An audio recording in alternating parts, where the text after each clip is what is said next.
I never imagined a single message could shatter the fragile peace I had spent years building.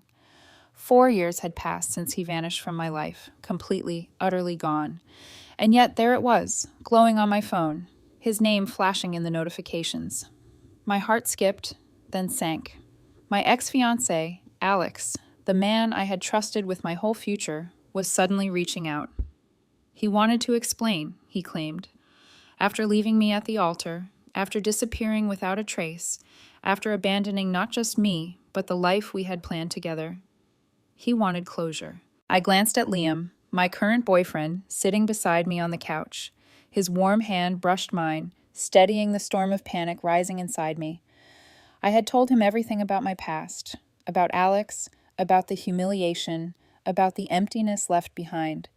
And yet, seeing that message made my chest tighten with a mix of anger, curiosity, and something I hadn't felt in years. Vulnerability. I tapped the screen. The message read, "I know I owe you an explanation. Can we meet? I just want to make things right." My fingers hovered over the reply box. Could I? Should I? Or would any contact just reopen wounds I had carefully stitched closed? 4 years of therapy, 4 years of healing, 4 years of building trust with someone who actually deserved it. And now this. I felt a cold twist in my stomach, a memory of that day I could never forget. Standing at the altar, every seat filled with friends and family, every detail meticulously arranged, and him nowhere. Just like that, he had disappeared.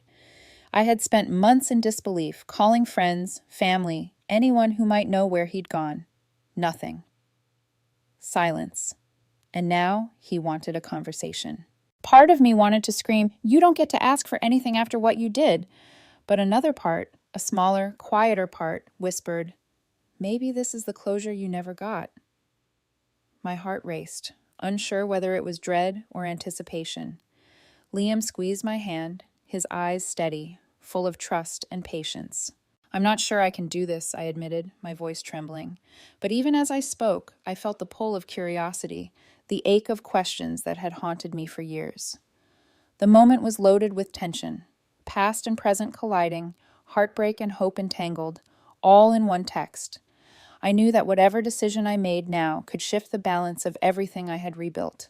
And just like that, my life, the life I thought was steady and safe, was about to change. I'm 33 now, working as a construction project manager here in Phoenix, a career that keeps me busy, precise, and fiercely independent. I've always been someone who plans, who calculates risks and weighs options, the kind of woman who believes in preparation and responsibility. And yet, love. Love had always been the one part of my life where I let myself be reckless. I met Alex at a friend's rooftop party 3 years before our engagement. He was charming in that effortless way that made people lean in, laugh louder, feel lighter. Our first conversation lasted hours, about nothing and everything all at once. By the end of the night, I felt a spark I hadn't felt in years, a combination of comfort and curiosity that drew me to him like gravity. Within months, we were inseparable. Weekends were spent exploring hidden cafes, late-night drives, sharing dreams we barely admitted to ourselves. He was magnetic, funny, smart, everything I wanted and everything I feared I could lose. Over the next 3 years, we built a life that seemed solid on the surface. We moved into a cozy apartment, adopted a mischievous golden retriever named Daisy, and started blending our families into our weekends. His parents adored me, or so I thought, but their subtle judgments about my career choice, my independence, and the pace at which I wanted to settle down always lingered in the background. I dismissed them at first, telling myself that love meant ignoring small insecurities. Even Alex's friends were a strange mix of support and unsolicited advice. They called frequently, sometimes offering guidance, sometimes voicing doubts about our compatibility, none of which I had the energy to process at the time. I was head over heels, convinced that our love could withstand anything. I didn't notice the small cracks at first, the canceled dinner plans, the elusive phone calls, the moments when he seemed distracted, almost distant. I rationalized everything. Stress, work, nothing more. The engagement felt natural. Alex proposed in a quiet moment, no grand spectacle, just the two of us on a rainy evening in my favorite bookstore. I said yes with tears streaming down my face, my heart certain that this was the man I would grow old with. He slipped the ring onto my finger, and I promised myself that I would protect this love at all costs. I never imagined that the very ring I cherished would one day feel like a symbol of betrayal. The wedding planning was a whirlwind of colors, flowers, and spreadsheets.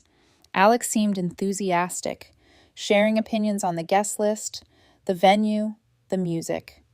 We laughed, argued over minor details, and even in those small disagreements, I felt secure. I remember the night before the wedding clearly. Alex held my hands, looked into my eyes, and whispered that he couldn't wait to start our life together. I believed him. Yet, beneath the laughter and the loving touches, there were moments I pushed aside. The times he would check his phone in a peculiar way, the faint tension in his smile when discussing work, the way he sometimes seemed miles away during our conversations. I didn't know then that these were pieces of a puzzle I couldn't yet see.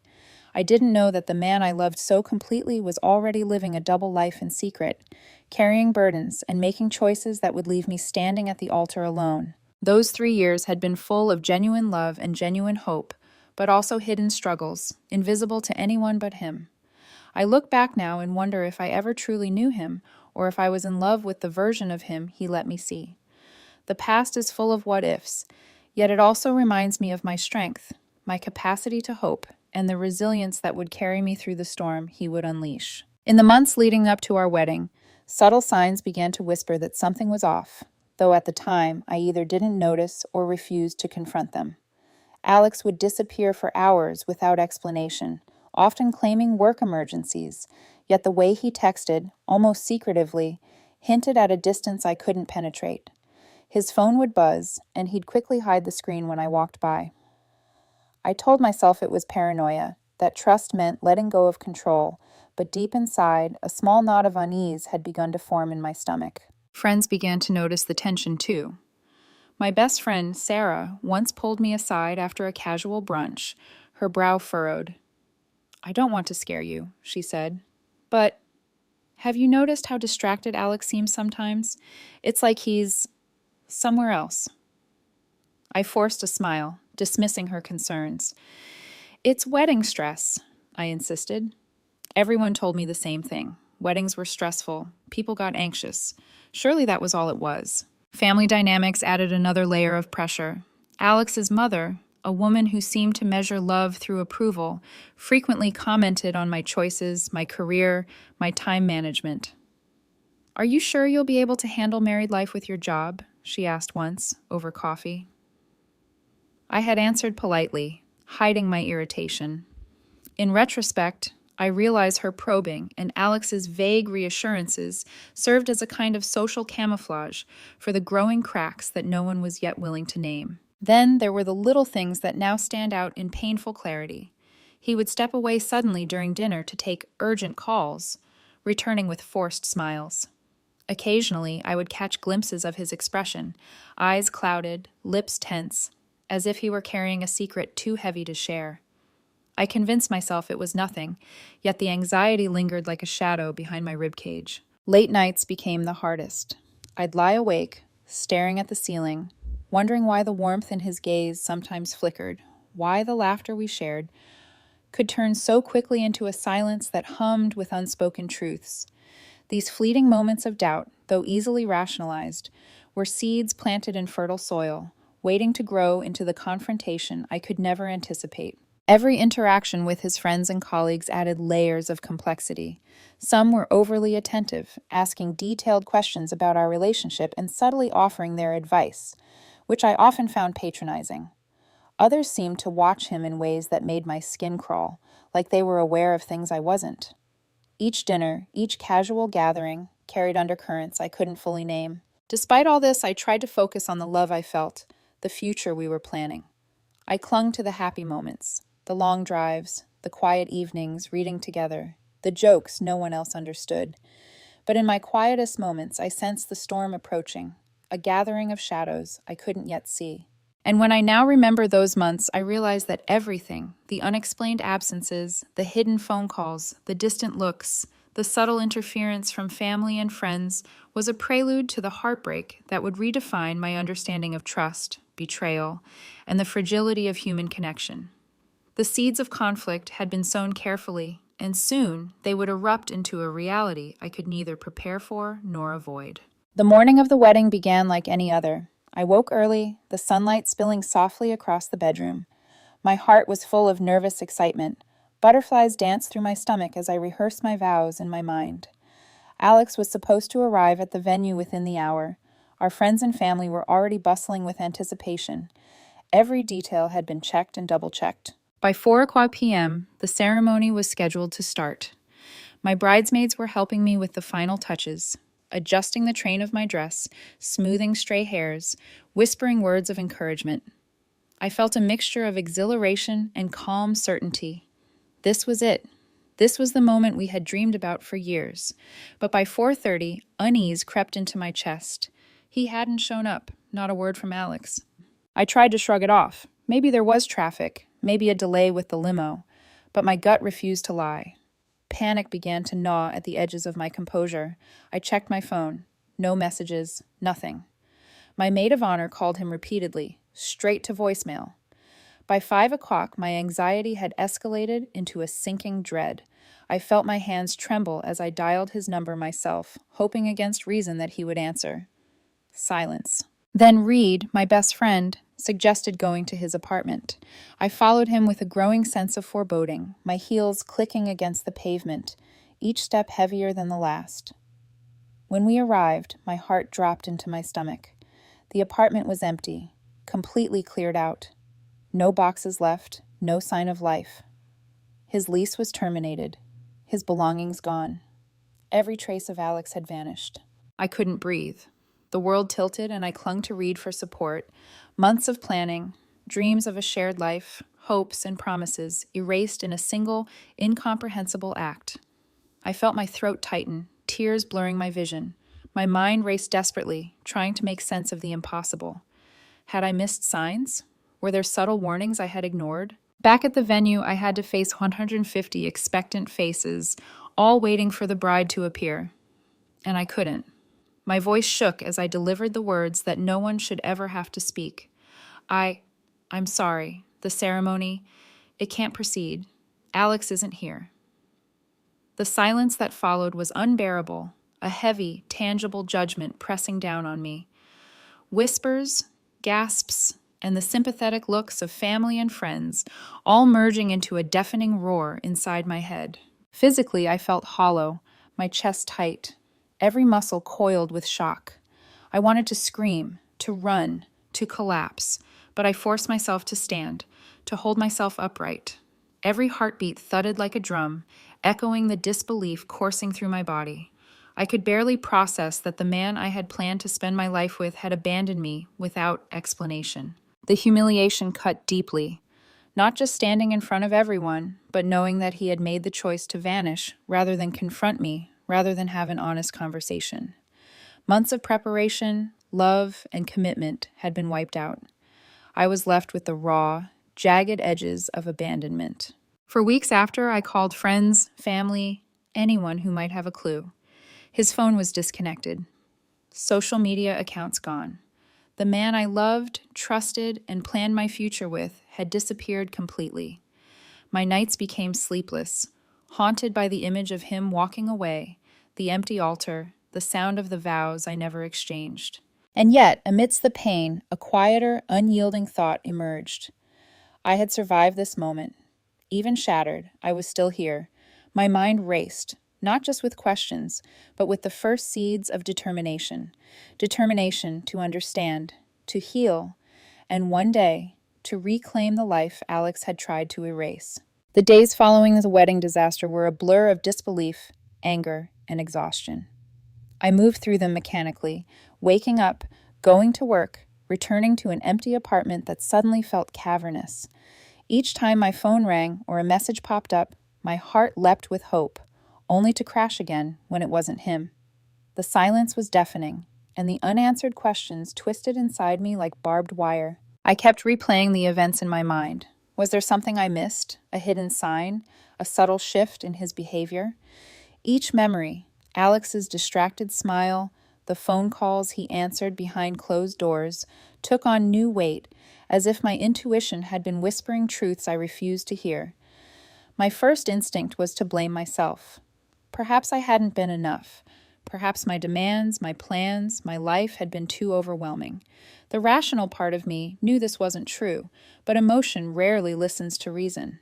The humiliation of that day, standing in front of family and friends, explaining the inexplicable, burned in my memory like a scar. I remembered the sympathetic looks, the awkward silence, and the questions I couldn't answer without revealing how utterly blindsided I had been. Each glance at my wedding dress, carefully preserved on its hanger, felt like a silent accusation.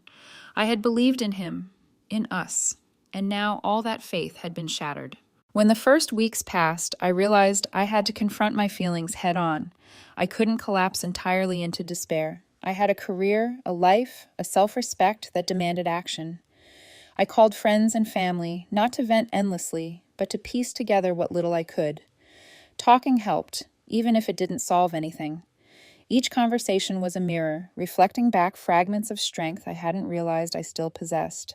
The first confrontation with Alex, in my mind at least, was relentless. I imagined standing before him, all the words I wished I could say pouring out in a torrent. Why did you leave me like that? Why didn't you trust me with the truth? Were any of our plans real? Did you ever love me? I gripped my phone until my knuckles whitened, my body thrumming with the tension of questions I would never immediately get answers to. Then came the practical side, unraveling the mess he left behind. Vendors, deposits, the logistics of a wedding that never happened. It was overwhelming. But through the chaos, a sense of control slowly returned. I had survived the unimaginable. I could survive the aftermath. I organized, called, rescheduled, and in the process, realized that my life wasn't over. Alex's disappearance didn't define me. It didn't erase my worth, even if it had tried to shake it violently. It was during this period that I met Steve. His presence was a quiet balm, steady and patient. He didn't rush me, didn't force me to talk before I was ready, but he was always there, holding space for my anger, my grief, my confusion. With him, I could admit my fears, that I still wondered why he left, that I still ached to understand, that a part of me missed him even as I despised the cowardice of his actions. He never judged. He simply held my hand, his touch grounding me. The internal conflict was constant. Part of me longed for answers, to confront Alex face to face, to demand the closure that had been stolen from me. Another part recoiled, terrified that such a meeting would reopen wounds, undo the fragile progress I had made. I grappled with guilt too. Was I being unfair to myself by even considering talking to him? Was my curiosity selfish? But over time, I realized that seeking understanding wasn't weakness. It was part of reclaiming my story. The first imagined confrontation taught me something essential. I didn't need his validation to feel whole. I didn't need his apologies to deserve love, respect, or happiness. And though the memory of that day still sent shivers down my spine, I began to see myself not as a victim, but as a survivor, a woman who had endured one of the most profound betrayals and was slowly, steadily rebuilding her life from the ruins. What followed in the weeks after Alex's disappearance was a storm I hadn't anticipated. Initially, I thought that once the immediate shock passed, the world would return to normal. But instead, everything intensified, the whispers, the probing questions, and the subtle accusations from people I thought I could trust. His family, perhaps trying to make sense of his inexplicable behavior, began to insinuate that I must have done something to push him away. "Are you sure you two were compatible?" his mother asked one evening over a phone call that had started innocently enough. There was no anger in her voice, only a cold, insidious doubt that cut deeper than any overt confrontation could. Her questions, cloaked in concern, were designed to make me question myself, to shake the foundation I was desperately trying to rebuild. I responded with measured calm, but inside, my blood roared. How dare they suggest I was responsible for his cowardice? How dare they turn the victim into the accused? Alex's friends weren't much better. They called incessantly, offering their own versions of truth, each more distorted than the last. Some claimed he had been stressed. Others hinted at personal crises I wasn't aware of. Everyone had a theory, Everyone had an opinion, and no one seemed to care how it felt to be standing alone at the altar, abandoned publicly, humiliated, and utterly betrayed. Their well-meaning advice felt like knives, twisting deeper with every attempt to comfort. Meanwhile, new information kept surfacing, forcing me to relive the horror repeatedly. A former coworker texted, asking if I knew Alex had been secretly struggling with serious issues: addiction, secret relationships, hidden debts. I refused to believe it at first. How could the man I loved, who had promised me his future, have been living a double life right under my nose? But as I pieced together messages, receipts, and vague confessions from his circle, the reality became undeniable. I remember the first night I went through the evidence in my apartment, alone. The moonlight streamed through the blinds, illuminating the papers spread across the floor. My heart pounded, my hands shook, and I felt a surreal mixture of rage and disbelief. Each discovery cut like glass. Hidden emails, secret plans, confessions from friends. Everything I had trusted, everything I had held sacred had been manipulated. I felt betrayed not only by him, but by the illusion of control I had clung to for years. Confrontations became inevitable. The few times I reached out to Alex's family or friends, hoping for clarity, I was met with defensiveness, half-truths, or outright evasion. "We didn't know," they said. "He never told us." But their silence felt like complicity. The walls closed in on me, the people around him forming a barrier of secrecy and half-lies that I had to navigate carefully. Every conversation left me more exhausted, more wary, and more determined to reclaim my narrative. Amid this chaos, I began to notice subtle shifts within myself. Anger transformed into clarity, confusion into strategy. I stopped looking for their validation and began seeking my own. Each moment of manipulation, each insinuation, each whispered doubt became fuel for my inner fire. I realized I had survived the unimaginable, the wedding, the abandonment, the public humiliation, and I could survive anything else they threw at me. Luna's support became even more crucial during this time. She stood by me as I sifted through the lies and half-truths, offering perspective without judgment. Her presence reminded me that my worth wasn't defined by Alex's choices or by the commentary of those around him. For the first time since the wedding, I allowed myself to feel empowered, not in spite of what had happened, but because I had survived it and refused to be diminished by it. By the end of this period, the escalation had accomplished something Alex never intended, while his disappearance had been meant to break me. The relentless scrutiny, the hidden truth surfacing, and the interference from his family and friends forced me to confront not only him, but myself. I became stronger, more discerning, and far less willing to let anyone dictate my emotional reality. The chaos that surrounded me didn't shatter me, it forged me. There was a night, weeks after Alex disappeared, when the weight of everything finally pressed down on me so heavily I could barely breathe. I sat on the edge of my bed, the moonlight slicing through the blinds and casting long, fractured shadows across the room. My wedding dress, still hanging in the corner, seemed like a cruel ghost, reminding me of everything I had lost, everything I had trusted, everything I had believed in. The silence was suffocating.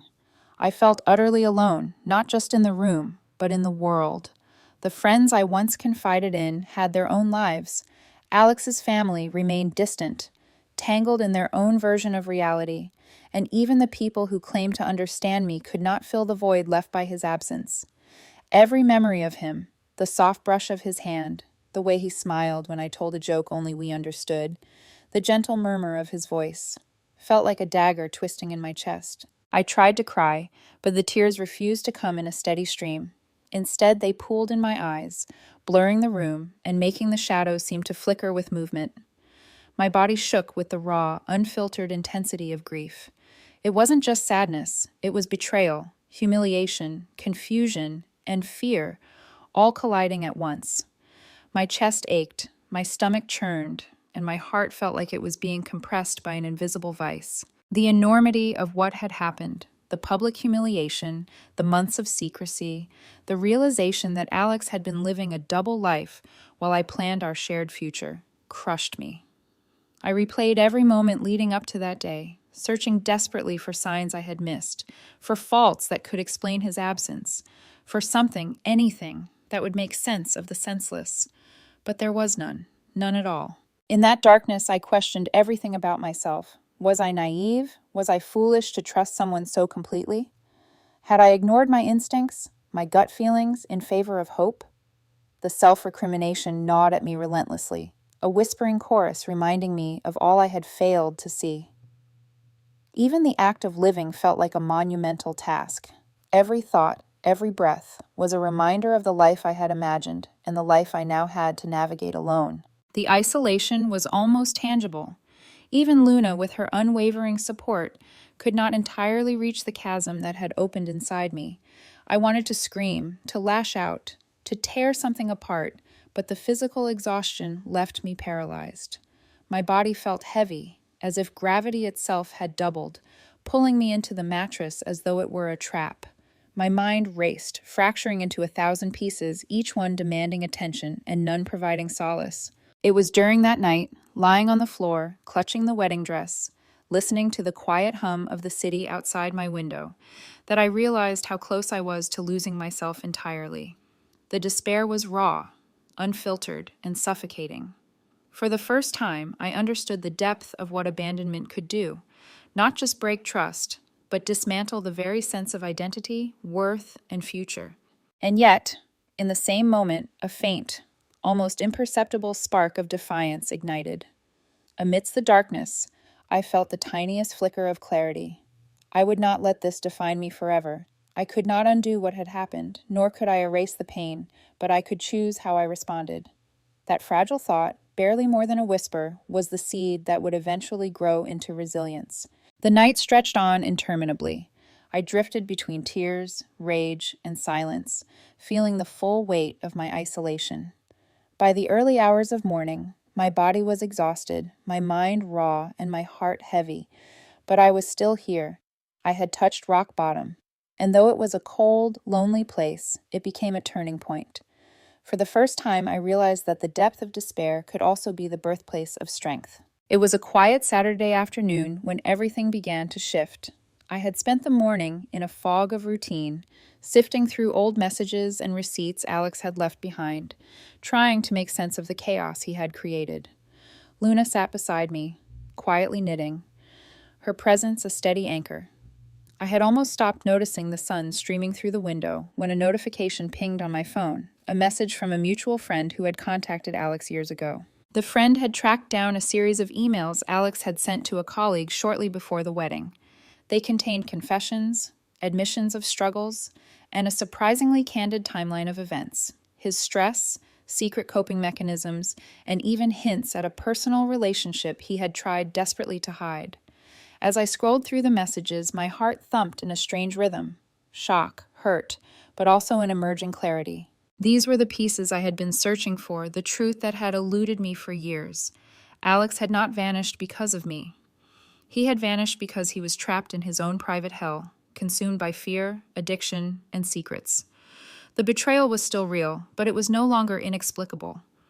Understanding began to replace the chaos, and with it, a strange sense of power. Knowledge is a kind of control. I leaned back in my chair, letting the sunlight warm my face, and allowed myself to breathe deeply for the first time in months. The anger that had simmered beneath my skin transformed, not into bitterness, but into a resolute clarity. I realized something crucial. My worth, my identity, my life did not depend on his actions or his absence. I had been grieving not only him, but also the illusion I had constructed around him, the man I thought I knew, the life we had planned, the future that had been stolen. Luna reached over, her hand warm on mine. "You've done so much to survive this," she said softly, "and you're still standing. That's what matters." Her voice carried no judgment, only unwavering support. I felt tears prick at the corners of my eyes, but they were not tears of despair. They were cleansing, a release of the months of pent-up anguish. The turning point crystallized in my mind. I would not be tethered to the pain Alex had inflicted.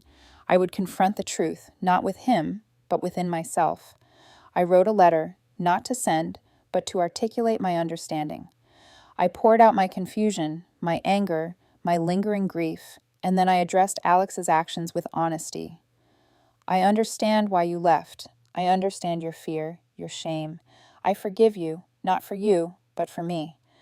But I am moving forward. I am choosing myself. The act of writing became a ritual of empowerment. Each word affirmed that my story was mine to tell. Each sentence reinforced that I was reclaiming my narrative from the wreckage he had left behind. I was not defined by his cowardice, nor by the humiliation, nor by the months of self-doubt. I was reclaiming my agency, one word at a time. By late afternoon, I felt a shift that was more than emotional. It was physical. My posture straightened, my chest lifted, my breath deepened. The oppressive weight of betrayal and confusion lifted slightly, replaced by a newfound resilience.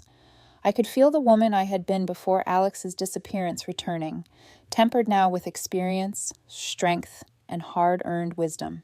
And then came the decision that solidified this turning point. I would meet Alex not to reconcile or rekindle, but to finally hear the truth from him, to witness his explanations firsthand, and then to close that chapter completely. It would be a controlled encounter, with Luna present for support, in a public space. I knew this meeting could reopen old wounds, but I also knew that avoiding it would leave me chained to questions that had haunted me for years. I texted the mutual friend arranging the meeting. My hands were steady, my heart resolute. I felt neither fear nor hope for reconciliation, only the clarity that this was a necessary step for my own healing. I was no longer the woman left in the ruins. I was a woman choosing how to emerge from them. For the first time since that devastating day, I felt a sense of agency. I understood the scope of what Alex had done, the depth of his struggles, and the impact on my life. And with that understanding came peace. I was not a victim. I was a survivor, and I was ready to reclaim the final piece of my narrative: closure. The meeting was scheduled on a bright, crisp afternoon at a park near downtown, chosen for its neutrality and the subtle protection of public presence. Luna accompanied me, her calm energy a comforting buffer against the tension I could feel coiling in my chest. I arrived early, my palms clammy despite the sunshine, scanning the area for Alex.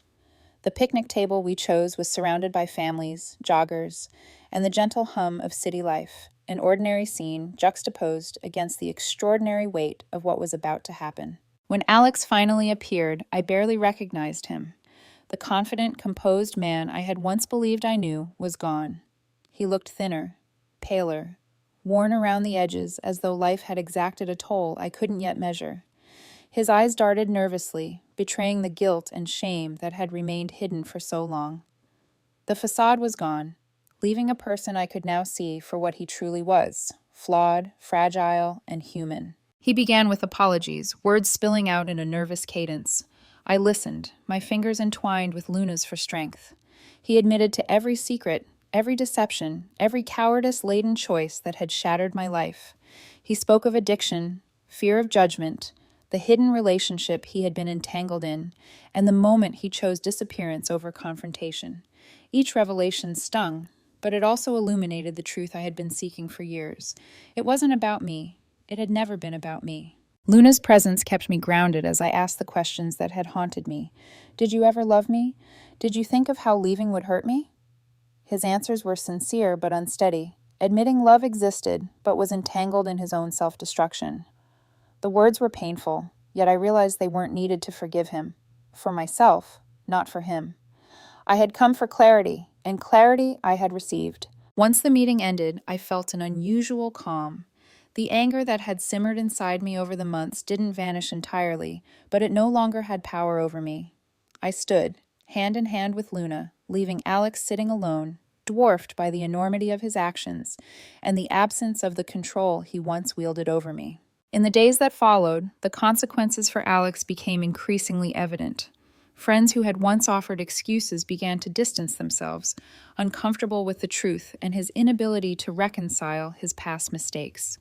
His family, realizing the extent of the deception and the emotional devastation he had inflicted, withdrew their support. The pedestal he had unknowingly relied upon crumbled, leaving him exposed to the social and emotional fallout he had long avoided. For me, the aftermath was the opposite.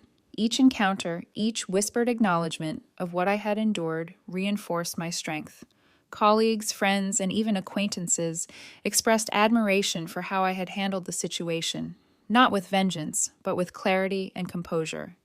The public humiliation that once defined me was now reframed as resilience. I had emerged from the storm not only intact, but stronger and more self-assured than ever. The most significant consequence, however, was internal. The freedom I felt was unparalleled. I could walk through life unburdened by the shadows of his choices, unshackled from the anxiety of unanswered questions, and untouched by the guilt I had never deserved. I realized that the true fallout wasn't just his loss of social credibility.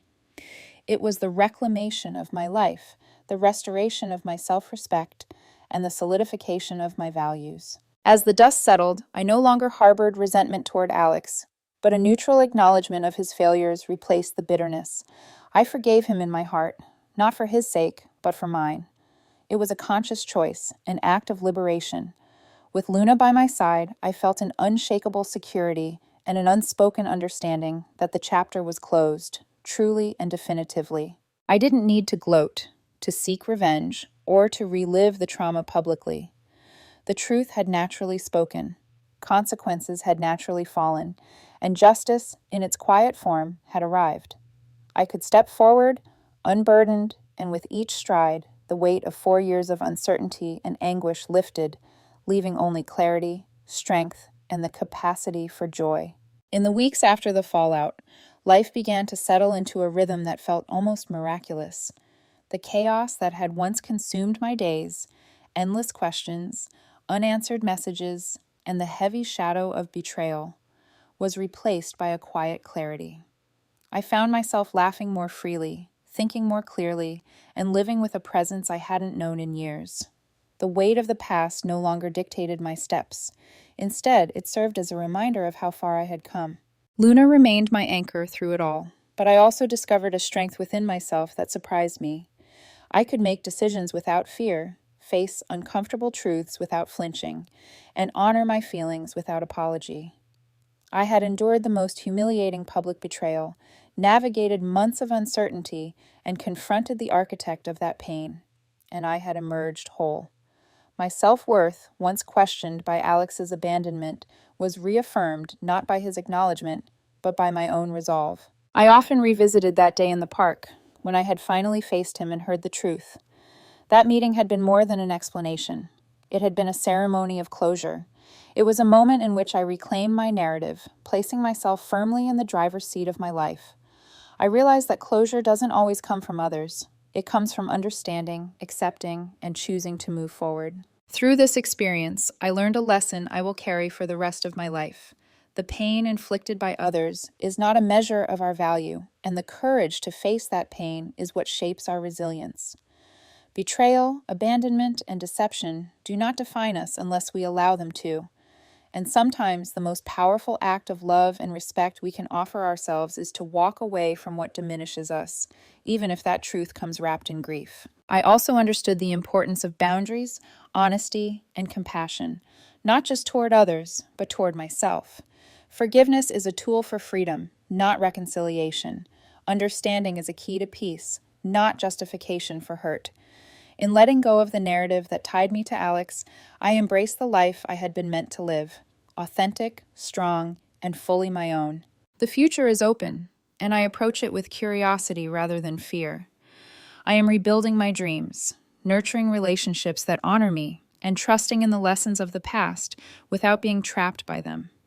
I am aware that life will continue to challenge me, but I know now that I can face those challenges with courage and clarity. As I reflect on the journey, I feel a profound sense of gratitude for the pain that taught me resilience, for the love that reminded me of my worth, and for the clarity that finally allowed me to close one chapter and step fully into the next. The story of betrayal and abandonment was mine to survive, but the story of my recovery, strength, and self-empowerment is mine to write. And for the first time in years, I am not just surviving, I am thriving.